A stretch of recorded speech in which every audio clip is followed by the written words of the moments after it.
Hello dear friends, you all welcome back to Mr. Professor YouTube channel. Okay. From this video, we are going to discuss the previous year exam. जैसे कि आपने thumbnail देखा ही है, अभी फरवरी में physical sciences का यानी कि जो भी सारे सब्जेक्ट हैं तो इनका गेट का पेपर रहने वाला है। तो हम एक प्रयास करेंगे, एक ट्राई करेंगे कि जो भी गेट के प्रीवियस ईयर एग्जाम्पल्स है, ओके, स्पेशली अपना जो सब्जेक्ट है फिजिकल साइंसेस, उसके रिलेटेड हम प्रीवियस ईयर क्वेश्चंस डिस्कस करने का प्रयास करेंगे। ओके, जितने भी क्वेश्चंस हो सके अपन ट्राई करते जाएंगे। ओके, तो उसमें भी मैं मैथमेटिकल फिजिक्स, उसके बाद क्वांटम मैकेनिक्स, क्लासिकल मैकेनिक्स और स्टैटिस्टिकल मैकेनिक्स, तो ये चार सब्जेक्ट के मैं प्रीवियस ईयर क्वेश्चंस डिस्कस करने का प्रयास करूँगा। तो देखिए, we are going to start the first video for the GATE aspirants. तो देखिए, आपके पास नवंबर, अक्टूबर, नवंबर, दिसंबर, जनवरी 3-4 महीने हैं। तो 3-4 महीने के अंदर अंदर गेट का आप काफ़ी कुछ प्रिपरेशन कर सकते हो मेरे ख्याल से, अगर आपकी थोड़ी बहुत पहले से ही तैयारी है। अभी रिसेंटली महाराष्ट्र सेट का पेपर हुआ है, ओके, तो उसके लिए आपकी तैयारी चल रही थी। बस यही तैयारी का आपको क्या करना है ना, एक्सटेंड करना है गेट तक। ओके, फिर इसके बाद CSR नेट का भी नोटिफिकेशन आएगा। ओके, तो देखिए, इस वीडियो में हम फिजिकल साइंसेस का जो भी अपना सब्जेक्ट है मैथमेटिकल फिजिक्स, तो उस सब्जेक्ट में सबसे पहले अपन डिफरेंशियल इक्वेशन की जो भी प्रीवियस ईयर के क्वेश्चंस हैं गेट में आए हुए हैं, तो वो क्वेश्चंस हम डिस्कस करने का प्रयास करेंगे। तो देखिए, चलिए स्टेप बाय स्टेप हम एक एक एग्जांपल डिस्कस करने का ट्राई करेंगे। तो देखिए, अब ये जो क्वेश्चन है, पहला क्वेश्चन, ये क्वेश्चन है गेट 2007 का। ठीक है, ये क्वेश्चन पूछा गया था गेट 2007 के पेपर में। डिफरेंशियल इक्वेशन का सवाल है, काफ़ी बढ़िया और काफ़ी इजी सवाल है। देखिए पहला example, the points where the series solutions the Legendre differential equation. Okay, Legendre differential equation का स्टैंडर्ड फॉर्म दिया है। Okay, 1 minus of x square into d2y by dx square minus 2 times x dy by dx plus, okay, 3/2 times 3/2 plus 1। ये अब ये जो constant है 3/2, यहाँ पे आप कुछ भी कांस्टेंट ले सकते हैं। स्टैंडर्ड फॉर्म में L/m इंटू, है कि नहीं, L/m प्लस 1 लिया जाता है इक्वल्स टू 0। ये कांस्टेंट है, इस कांस्टेंट की जगह आप कुछ भी पुटअप कर सकते हैं। ओके, तो देखिए, उन्होंने एग्जाम्पल में क्लियर किया है कि जो भी गिवन डिफरेंशियल इक्वेशन है वो लीजेंडर डिफरेंशियल इक्वेशन है, और लीजेंडर डिफरेंशियल इक्वेशन का स्टैंडर्ड फॉर्म है। Okay, will be divergence are located at. तो देखिए, अब आपको क्या है कि जब हम डिफरेंशियल इक्वेशन का स्टडी करते हैं तो उसमें जो भी स्टैंडर्ड डिफरेंशियल इक्वेशन है, जैसे कि हो गए लीजेंडर, उसके बाद बेसल्स और हर्माइट। ओके, अब ये 3-4 जो स्टैंडर्ड डिफरेंशियल इक्वेशन के टाइप्स हैं, ठीक, तो इनके ऊपर आपकी स्टडी होनी चाहिए। ओके, तो देखिए, अभी सॉल्यूशन हम सॉल्व करने का प्रयास करेंगे। सॉल्यूशन 2 सेकंड का ही है बस। देखिए, for Legendre's differential equation, for Legendre's differential equation, तो देखिए उन्होंने क्या पूछा है, विल बी डाइवर्जेंट। ओके, इसका मतलब क्या है ना कि किस पॉइंट पर, ओके, यानी कि ऐसा भी कह सकते हैं फॉर लीजेंडर डिफरेंशियल इक्वेशन। देखिए, जैसे कि आपको पता ही है, x equals to 0 is an ordinary point, okay, and x equals to plus minus 1 is an singular point, okay, where the function is undefined, that is divergence। ठीक है, बस देखिए, अब इसका मीनिंग कैसा निकालना है। देखिए, उन्होंने एग्जांपल में क्या पूछा है, डाइवर्जेंस। ओके, अब हमको ये पता रहना चाहिए कि divergence means, okay, at that point function should be undefined. Okay, जिस पॉइंट पर, ओके, फंक्शन अनडिफाइंड है, ओके, कैसा है ना, यानी कि ऐसा पॉइंट जिस पॉइंट पर फंक्शन अनडिफाइंड है, ओके, जहाँ पे आप देखिए वो पॉइंट पुटअप करने के बाद आपको फंक्शन अनडिफाइंड मिल रहा है। कौन सी सही वैल्यू आपको मिल रही है, डिफाइंड फंक्शन नॉट। ओके, जैसे कि x equals to x tends to 0 पर अगर फंक्शन की अगर आपको वैल्यू मिल रही है infinity, okay, infinity is undefined. Okay, हाँ, x टेंस टू 0 पर अगर आपको फंक्शन की वैल्यू अगर 0 मिल रही है, okay, it's defined value, 0 is a defined value, but infinity is a undefined value. तो क्या है ना कि लीजेंडर डिफरेंशियल इक्वेशन में क्या होता है ना कि x equals to 0, okay, ordinary की कंडीशन सेटिस्फाइड करेंगे, और x इक्वल्स टू ±1 सिंगुलर की कंडीशन सेटिस्फाइड करेंगे, ओके। पॉइंट ऑर्डिनरी हो या सिंगुलर हो, लेकिन x equals to 0 and x equals to ±1 पे जो भी हमको लीजेंडर डिफरेंशियल इक्वेशन गिवन दिया है वो कैसे रहने वाला है, अनडिफाइंड यानी कि डाइवर्जेंस, दैट्स इट, ओके। ये हो गया लीजेंडर के लिए।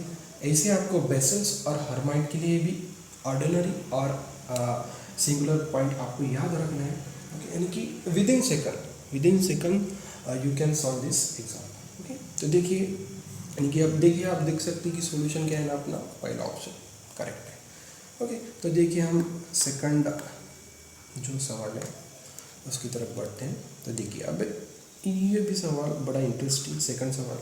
अभी ये सवाल पूछा गया था गेट, फिर से 2007 का ही सवाल है, लेकिन देखिए 2 क्वेश्चंस सेम ईयर और सेम टॉपिक। ये डिफरेंशियल इक्वेशन कितना इंपॉर्टेंट है यहाँ से पता चलता है कि 2007 में डिफरेंशियल इक्वेशन इस टॉपिक पर 2 क्वेश्चन पूछे गए थे। तो देखिए solution of the differential equation, ठीक है, गिवन डिफरेंशियल इक्वेशन दिया है विद द बाउंड्री कंडीशन, ठीक है ना, कोई बात नहीं। देखिए गिवन डिफरेंशियल इक्वेशन दिया है और हमको क्या है कि बाउंड्री कंडीशंस दिया है, ठीक है, कोई है, ओके। अब जो भी हमको गिवन डिफरेंशियल इक्वेशन दिया है उसको लिख लेंगे पहले। देखिए x into d y by d x plus y is equals to x power 4। तो देखिए अभी सवाल देखते ही उसका जो फ्रेम है, उसका जो टाइप है आपके दिमाग में बैठ जाना चाहिए। अभी ये अगर आपकी पिछली पढ़ाई अच्छी रही, ओके, यानी कि आप जो भी डिफरेंशियल इक्वेशन का लीनियर डिफरेंशियल इक्वेशन टॉपिक है अगर वो आपने सही ढंग से पढ़ा है तो इसको सॉल्व करने में ज़्यादा दिक्कत नहीं जाएंगी। देखिए तो पहले मैं क्या करूँगा कि डिवाइड बाय एक्स करूँगा, तो d y by d x, okay, plus 1 by x into y, okay, x power 4 divide by x अगर मैंने यहाँ पे किया तो एक्स क्यूब रह जाएगा, तो directly I will write x cube. तो ये स्टैंडर्ड लीनियर डिफरेंशियल इक्वेशन का फॉर्म है। देखिए standard linear differential equation, general form of linear differential equation, d y by d x plus p of x into y is equals to q of x, okay. This is a standard linear differential equation form, okay. If I compare the given equation with this standard linear differential equation, okay, p of x is equals to 1 by x, okay, p of x हमको कितना मिल रहा है 1 by x, ठीक है, and q of x on the right hand side, q of x is equals to x cube, ठीक है। हमको इतना पता चल गया है कि जो भी गिवन इक्वेशन दिया था उसको हमने स्टैंडर्ड लीनियर डिफरेंशियल इक्वेशन के साथ कंपेयर किया। कंपेयर करने के बाद हमने p of x और q of x की वैल्यू फाइंड आउट की। तो इसमें क्या है ना कि हमको सबसे पहले इंटीग्रेटिंग फैक्टर फाइंड आउट करना रहता है। तो इंटीग्रेटिंग फैक्टर कैसे फाइंड आउट करना है, e power integral p of x into dx is equals to e or integral p of x what you have 1 by x into dx, ठीक है, is equals to e power integral of 1 by x into dx is nothing but log of x, e और log get cancelled, therefore integrating factor is equals to x, ठीक है। हमने integrating factor p of x के help से कर लिया है, ठीक है। अब क्या है ना कि हमको सॉल्यूशन फाइंड आउट करना है। अभी इसका जनरल सॉल्यूशन रहता है y into integrating factor is equals to integral q of x into integrating factor dx plus c. This is the standard form, okay, to find the solution when the given differential equation is in a linear differential equation form, okay. Now I am going to put the integrating factor in this standard solution, okay. Y into integrating factor is nothing but x is equals to integral. What is q of x? Q of x is nothing but x cube. Integrating factor is x into dx plus c, ठीक है। Laws of indices में use कर रहा हूँ, base same है, okay. यहाँ पे power x कुछ भी नहीं है इसलिए 1 है, 3 + 1 हो गया 4 dx plus c, okay. y into x left hand side, this implies y into x is equals to x power 4 का जो भी इंटीग्रल रहेगा x power 5 divided by 5 plus c, ठीक है। ये हो गया आपका solution. yx is equals to x power 5, okay. क्या है solution, yx is equals to x power 5 divided by 5 plus c, ठीक है। तो हम अब सॉल्यूशन के साथ कंपेयर करने की कोशिश करेंगे। तो देखिए लेफ्ट हैंड साइड में क्या जो भी 4 ऑप्शंस दिए उसमें क्या है ना कि y है, okay, there is no x term, okay. So what you have to do in this, यानी कि जो भी सॉल्यूशन आपने ऑब्टेन किया है ना, उसमें क्या है ना कि जो भी लेफ्ट हैंड साइड में टर्म है ना ओनली y है, तो हम क्या करेंगे डिवाइड बाय x करेंगे। Therefore y is equals to, देखिए x power 5 divided by x into 5 plus c by x, ठीक है। Therefore y equals to x power x get cancel, x power 4 divided by 5 plus c divided by x, ठीक है। ये है solution, ठीक है, ये सॉल्यूशन है। अब सॉल्यूशन फाइंड आउट करने के लिए हमको बाउंड्री कंडीशन दी है, वो बाउंड्री कंडीशन भी हमको क्या करना है ना, यूज़ करना है, ठीक है, करेंगे ना यूज़, ठीक है। देखिए बाउंड्री कंडीशन क्या है, at y equals to 1 x equals to 1, ठीक है, कोई बात नहीं, ठीक है, चलो, ठीक है। अभी देखिए लेफ्ट हैंड साइड में हमको y की वैल्यू 1 पुट करना है, इज इक्वल्स टू x की वैल्यू हमको फिर से 1 पुट करना है, 1 divided by 5 plus c as it is, okay. Again x की जगह हमको क्या पुट करना है ना, 1 पुट करना है, ठीक है, no problem, okay. Therefore 1 minus 1 divided 5 is equals to c, okay. Therefore c implies 1 minus 1 by 5। अभी देखिए जो भी बाउंड्री कंडीशन हमको एग्जाम्पल में दिया रहता है, वो बाउंड्री कंडीशन क्या के लिए दिया रहता है, हमको कांस्टेंट की वैल्यू फाइंड आउट करने में, ओके। जो भी हमने सॉल्यूशन फाइंड आउट किया, ये सॉल्यूशन में जो भी कांस्टेंट है c, इसकी वैल्यू फाइंड आउट करने के लिए हमको बाउंड्री कंडीशन दिया है, ठीक है। बाउंड्री कंडीशन का हमने यूज़ किया है, ओके। अब देखिए यहाँ पे 5 का जो भी बेस 5 है उसको कॉमन कर लिया, ऊपर और नीचे 5 से मल्टीप्लाई कर लिया, तो ये बेस 5 कॉमन, 5 माइनस 1 4, यानी कि c की जो वैल्यू रहेंगी वो कितनी रहेंगी, 4/5। फिर 4/5 यहाँ पे हमको क्या करना है, पुट अप करना है, ओके, इस सॉल्यूशन में। Therefore y is equals to x power 4 divided by 5 plus 1 by x, c की वैल्यू पर क्या पुट करना है हमको, 4 डिवाइडेड बाय 5, बस।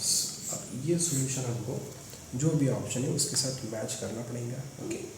x power 4 divided by 5, x power 4 divided by 5 सिर्फ यहाँ पे, यानी कि ऑप्शन बी और सी में, तो ऑप्शन ए और सी कैंसिल हो गए, ठीक है।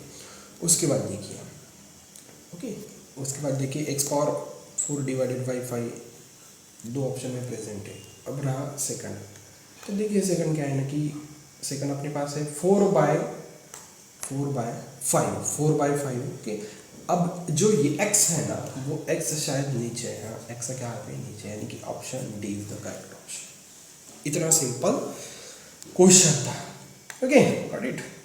तो देखिए अपना ऑप्शन डी करेक्ट ऑप्शन है। तो देखिए फॉर द डिफरेंशियल इक्वेशन, ये तीसरा सवाल पूछा गया था GATE 2005, for the differential equation this is the given differential equation second order, one of the solution is the second linear, अच्छा ठीक है, सॉल्यूशन पूछा है, कोई बात नहीं। अभी देखिए d2y by dx square minus of 2 times dy by dx plus y is equals to 0, ठीक है। Second order linear differential equation है, होमोजीनियस है, क्योंकि राइट हैंड साइड क्या है ना, 0, राइट हैंड साइड अगर 0 रहा तो homogeneous second order linear differential equation है। तो इसमें क्या करना है, d2/dx square is replaced by d square, okay, d/dx is replaced by d, okay. Therefore equation becomes given d square into y minus of 2 times d of y plus y is equals to 0। अब देखिए y common निकले, d square minus 2d plus 1 of y is equals to 0, ठीक है। अब क्या करना है, देखिए D square minus of 2d plus 1, okay, 0 divided by, अगर हमने y राइट हैंड साइड में शिफ्ट किया तो 0 डिवाइडेड बाय समथिंग ऑलवेज 0। अब क्या करना है, हमको एडजस्ट करना है, सिंपली एडजस्ट है, okay. D square minus 2d है कि नहीं, माइनस 2d को I can write minus d and minus d, okay. Therefore minus d plus 1 is equals to 0।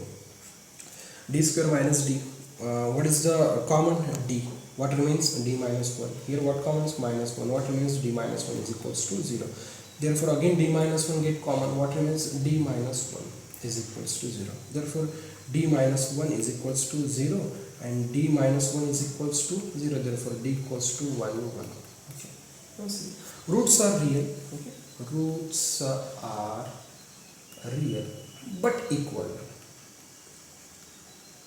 Roots क्या है इनकी, रियल है बट इक्वल है, तो इनकी अब ये जो कंडीशन आ गया कि रूट्स रियल है, देखिए 3 प्रकार, यानी कि 3 टाइप की कंडीशन रहती है, roots are real, okay, equal, roots are real unequal and roots are imaginary, okay. ये अपना पहला टाइप है, roots are real but equal. इसके लिए देखिए y equals to c1 plus c2 into x into E power x, ठीक है, ये रहेगा सोल्यूशन। ओके, ई पावर यहाँ पे d इंटू एक्स रहता स्टैंडर्ड फॉर्म में, तो d की जगह अपने पास कितना है 1, therefore y equals to c1 plus c2 into x e power d की वैल्यू कितना है, d की वैल्यू हमारे पास कितना है 1, therefore E power x। Okay, split up करना है c1 E power x plus c2 into x into ई power x, ठीक है। तो देखिए अभी देखिए ये c1 और c2 तो कांस्टेंट हो गए, this is your first solution and this is your second solution. Okay, they are asking to find the first and the second linearly independent. अब ये जो सॉल्यूशन है e पावर x और x into ई power x, ये दोनों solution linearly independent solution है। क्या है ना, लीनियरली इंडिपेंडेंट सॉल्यूशन। तो देखिए अभी जो भी गिवन डिफरेंशियल इक्वेशन दिया था उसका पहला सॉल्यूशन है e पावर x, तो देख सकते हैं आप e power x first solution and second solution x into E power x, x into E power x second solution, यानी कि a और b ऑप्शन यहाँ पे सही है। एकदम एकदम एकदम इजी क्वेश्चन।